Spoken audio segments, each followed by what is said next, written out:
Te me brincaste un poquito, buenos años, pero, Sí, pero pero- vamos regresándonos un poquito, Rubén, cuando a ti te dicen, oye, vas a sustituir a este maestro, ¿qué es lo primero que piensa Rubén? ¿Estoy listo? ¿No estoy listo? ¿Ya estoy calificado para hablar al final de cuentas, cuando uno tiene un alumno, aunque sea uno, ya te conviertes en el maestro, en el guía.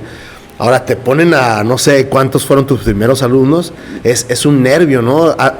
Hasta muchas veces exponer un tema en una clase, te trabas. Sí. ¿Cómo le haces? Me moría de nervios, pero ya le había dicho el maestro me dio clases de literatura en la prepa y luego fue mi compañero en la carrera.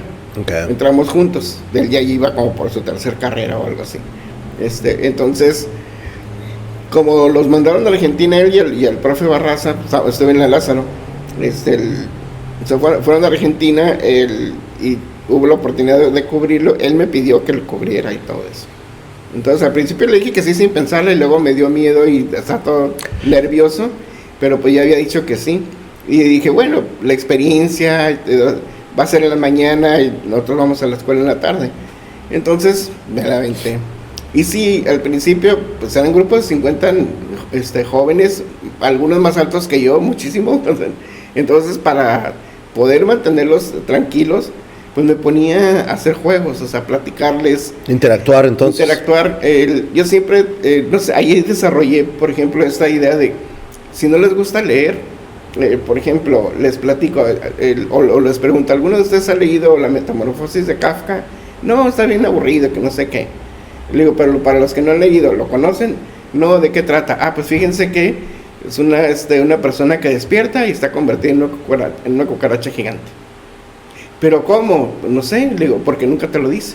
Pero lean la historia, te va llevando un recorrido. Uh-huh. Así empieza, les digo, y ya caray, entonces eso ya les llama la atención.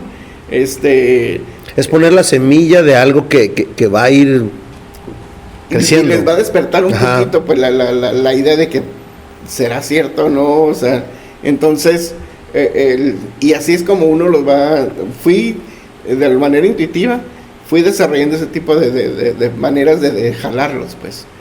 Y y a partir de ahí empiezo a ir desarrollando un poquito. Sí me da muchos nervios porque te comentaba, los viernes juntaban a los dos grupos que tenía y eran como casi 80 alumnos. Era y en el auditorio, entonces era un masterclass. Sí, para controlarlos era difícil. Entonces me hice dictador en los viernes, o sea, estarles nomás dictando material y luego les ponía un cuestionario, ¿no? Y así me la fui llevando los viernes, pero cuando me tocaba como grupos individuales, me la pasaba bien a gusto porque podía hacer como tipo actividades, platicarles, contarles historia, de decirles, pues fíjense que estaba este filósofo que era un latoso, todo el mundo nomás los veía y los alcanzaba con preguntas, hasta que se cansaron de él y lo mandaron lo detuvieron y le pidieron que se suicidara. No, pues ¿cómo pasó eso? Sí, se llamaba Sócrates y ahora se empezaba a contar, ¿no? Que es uno de los originales de la filosofía, y así es como iban metiendo poco a poquito el material. Entonces, siempre creando como un preámbulo histórico o el chisme, ¿no? Claro. Para que llamara la atención. Sobre todo porque eran grupos grandes. Ya después, con la práctica, que me tocaban grupos pequeños, pues es diferente. Una vez que te asignaron ciertas materias, ¿cómo tú desarrollabas la clase? Porque ya ves que te dicen, hey, ¿sabes que tienes que cubrir ciertos puntos, ciertos temas? ¿Qué decía Rubén?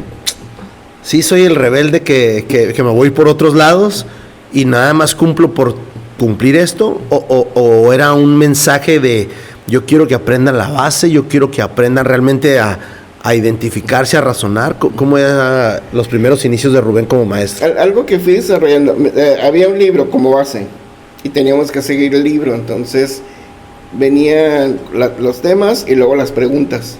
Yo me adelantaba a las preguntas y veía cómo irlas resolviendo. Okay. Entonces al momento de irlas resolviendo era lo que yo exponía, en lugar de ponerlos a que ellos leían el texto. Ajá. Yo les iba respondiendo las preguntas, sin hacerles las preguntas yo tampoco, sino que las respondía y les iba dando la clase. Okay. Se las iba platicando y luego después ya les ponía una actividad. A ver, ¿ustedes qué piensan sobre hacer esta cosa? En la cuestión de ética.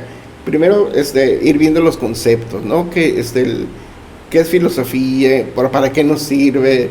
¿Por qué de repente estamos todos tranquilos y luego de repente llega la pregunta de quiénes somos nosotros, ¿no? Exacto. Y a partir de esa pregunta fundamental empieza la inquietud. Entonces, una vez que ya uno empieza a ir creando y a tener esas necesidades de responder, ahora ya entiendo que lo importante en la filosofía no es hacer la pregunta, llegar a la respuesta, sino más bien hacer la pregunta. Uh-huh. Y cuando crees que ya vas a responder, hacer otra pregunta. Ajá. De esa manera es la doble pregunta, ¿no? Sí, sí. Y así es por eso a veces cuando contestan con una pregunta en lugar de una respuesta es bien importante. Mucha gente se molesta. Se molesta porque me estás preguntando en lugar de contestarme lo que te pregunté. No, al contrario. Haz el planteamiento de la pregunta, pero porque ya entendiste de qué va la cuestión. Entonces ahí es donde está la verdadera dialéctica de la que nos hablaba Sócrates, ¿no? La otra es que nunca me ha gustado, cuando hablo de filosofía, por ejemplo en los talleres con los niños, yo nunca fui de que Platón dijo esto, Sócrates dijo aquello, no, sino más bien el planteamiento.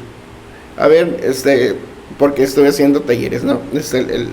Y ahí es, para ustedes, ¿qué es el amor?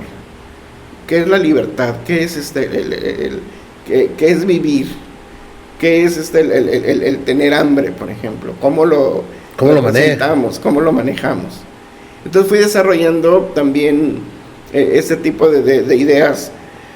Por ejemplo, ya en filosofía para niños, a lo mejor me estoy adelantando, pero en los talleres de filosofía para niños, por intuición empecé también a ir aplicando la forma de preguntarles, para ustedes, ¿qué es el amor? Y preguntarles a cada uno, que cada uno respondiera si quería, tampoco era esforzarlos, ¿no? Hay unos que no te quieren contestar. Claro, la pena siempre está. Sí, entonces, para esos que no quieren contestar, lo que hice fue un día, yendo a una librería, que su nombre empieza con G, encontré un libro con máscaras, okay, como mascaritas, como bien sencillas. Y venía qué es el miedo, qué es el aburrimiento, qué es aquello. Y dije, órale, o sea, yo no ideé eso, pero vi el librito y lo compré y dije, y empecé a jugar con eso. Dije, a ver, todos vamos a usar le saqué copias a las máscaras, se las recorté y les daba, vamos a poner la máscara, y el que está y escondernos, el que va a responder no soy yo, no soy yo, Rubén, el que va a contestar, el que va a contestar es la máscara. Entonces les hacía la pregunta y yo les contesté, me ponían la máscara y contestaban. Ahora sigues tú con tu máscara. Y así empezaban, y es cuando los niños empezaban a soltarse. Claro.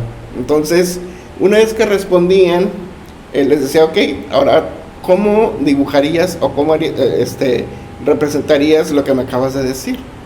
No, pues de tal manera, no, dibújalo. Entonces ya les daba yo los colores, el papel, y ahí los tenías dibujando lo que ellos habían explicado. Y ahora era interpretar tu dibujo. Claro. Y de esa manera quedaba como bien redondito el concepto, pues.